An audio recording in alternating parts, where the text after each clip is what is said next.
Sir വലത്ത് കാല് വെച്ച് അകത്തേക്കാണ്. എന്റെ കമ്പനി വരുന്ന ആദ്യത്തെ മഹാനായ മനുഷ്യനാണ് സാർ. എന്റെ ഐശ്വര്യം എല്ലാം സാറിന്റെ പ്രാർത്ഥന പോലിരിക്കും. ഒരു മിനിറ്റ്. താഴെ ഫയലിൽ നിന്ന് ഇയാൾ അപ്ലിക്കേഷൻ ഫോം എടുത്തേക്ക്.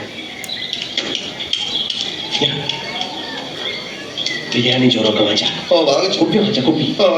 പക്ഷേ എന്താ പക്ഷേ എല്ലാം മുതലാളിയുടെ ചേട്ടനെടുത്ത് വിഴുങ്ങി. ചേട്ടൻ അകത്തുണ്ട്.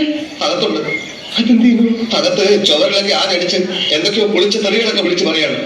എന്റെ അമ്മയെ കൈയും കാലും പിടിച്ച് കരഞ്ഞു കൊണ്ടുവന്നതായ വേറാളാക്കും ആവാൻ സാധ്യതയുണ്ട്. നിനക്ക് എങ്ങനെ അറിയാം? ആ തെറികൾക്കിടയിൽ നല്ലൊരു പദം ഉപയോഗിക്കുന്നത് ഞാൻ കേട്ടു. എന്താണ് അത്? അവന്റെ അമ്മയുടെ ഇൻസ്പെക്ഷൻ. സാർ അതല്ല സാർ, അതല്ല. അതായത് ഇവിടെ ഇൻസ്പെക്ഷൻ നടക്കാൻ പോകുന്നു പറഞ്ഞിട്ട് ഞങ്ങളോട് വിരോധമുള്ള ചിലര് സാർ ഭയങ്കര സ്ട്രിക്റ്റ് ആണ്. അവന്റെ അമ്മയുടെ, അതായത് എന്റെ അമ്മയുടെ ഇൻസ്പെക്ഷൻ അത് നടന്ന പോലെ തന്നെ എന്ന് ആരോ ചിലര് പറയുന്നത് കേട്ടിട്ട് ഇവൻ വന്ന് എന്നോട് പറയായിരുന്നു. അല്ലാതെ സയ്യേ സാറിന്റെ അല്ല. അയ്യേ എന്തെങ്കിലും ബുദ്ധിമുട്ടുണ്ടെങ്കിൽ വേറെ ദിവസം ഇൻസ്പെക്ഷൻ. വേണ്ട വേണ്ട, ആ പണി ഇന്ന് തന്നെ തീർക്കളെ. ഇലക്ട്രിക്കൽ സർക്യൂട്ടിന്റെ ഡയഗ്രാം അവിടെ ഉണ്ട്. അവിടെ സാർ അവിടെ ഉണ്ട് സാർ.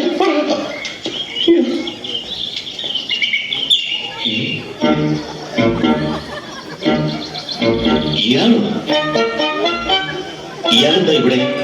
എനിക്കറിയില്ല. ഇയാളെ എവിടെയോ കണ്ടിട്ടുണ്ട്. സാർ ഇൻസ്പെക്ഷൻ വരുമ്പോ ആവശ്യമില്ലാത്തവർ ഇവിടെ നിൽക്കാൻ പാടില്ല. അതിലൂടെ വഴിവൊക്കെ എന്തിനാ ഇവിടെ നിൽക്കുന്നത്? പ്ലീസ്, പൊതുവഴി അതാണ്, പൊതുവഴി അതാണ്. അതിലേ വെക്കുള്ളൂ, അതിലേ വെക്കുള്ളൂ. സാർ അടുത്ത കാലം വെച്ച് ഞാൻ നേരത്തെ പറഞ്ഞ പോലെ സാർ അടുത്ത കാലം വെച്ച്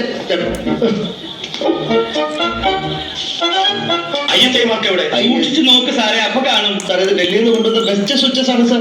ISI മാർക്ക് നിർബന്ധമാണ്. മുമ്പൊക്കെ ഒന്ന് കൊടുത്തിട്ട് കണ്ണാടിയിട്ട് കാണിച്ചു കൊടുക്കണം, അപ്പൊ കാണും മാർക്ക്. അതൊക്കെ പോട്ടെ. കേബിൾസ് ഒക്കെ അതെ സാർ. ഇല്ലെങ്കിൽ നീ എന്ത് ചെയ്യും? നീ മിണ്ടരുത്. ലൈറ്റിനും മെഷീനും ഒരേ കണക്ഷനാണ്. അത് പാടില്ല നടന്നുകൂടെ?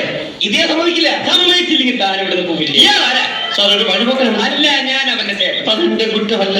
സോറി, ഞാൻ സാറ്റിസ്ഫൈഡ് അല്ല. ഇയാളുടെ കാര്യത്തിലോ വയറിന്റെ കാര്യത്തിലോ രണ്ടിലും സാർ ഉടനെ ഇതൊക്കെ ചേഞ്ച് ചെയ്യാം. അത് ഞാൻ പ്ലീസ് ഒന്ന് പറയാം സാർ. അതായത് മര്യാദക്ക് പരിശോധിച്ച് ഒപ്പിടുന്നതാണ് നല്ലത്. ചുമ്മാ എന്തെങ്കിലും കുറ്റം കണ്ടുപിടിച്ച് തടസ്സം ഉണ്ടാക്കുക. ഇല്ലെങ്കിൽ നീ എന്നെ സസ്പെൻഡ് ചെയ്യണം. പട്ടി